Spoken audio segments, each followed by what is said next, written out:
High বন্ধুরা, মুর্শিদাবাদ লালগোলা, তারানগর, রাধাকৃষ্ণপুর কয়েকটা গ্রাম তলিয়ে গেছে।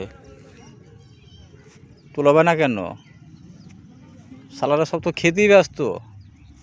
শালারা তো পাক্কা চোর একবারই।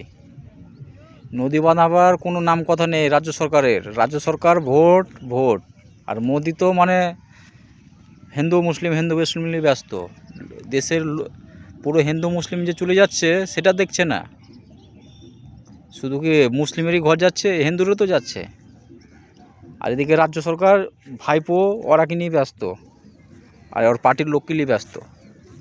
5 কোটি টাকা দিলে ওর পার্টির লোকই তো 4 কোটি টাকা খাচ্ছে, আর 1 কোটি টাকা কাজ কি? বালির বস্তার বাঁশ, এই তো কাজ, তাছাড়া কিছুই না। তোমরা একটু এদিক ওদিক করে দেখো, জানে ওদের চোখে লজ্জা লাগে একবারই দেখে। আশা করি লজ্জা যদি থাকে তাহলে এখানে নদীর পেছনে লাগবে বাঁধাবার জন্য এ সরকার ও সরকার। আর সালারকে যদি মানে কোনো লজ্জাই নাই থাকে, কান কাটা হয়, তাহলে আর কিছু করবে না। এভাবেই মানুষ শেষ হয়ে যাবে।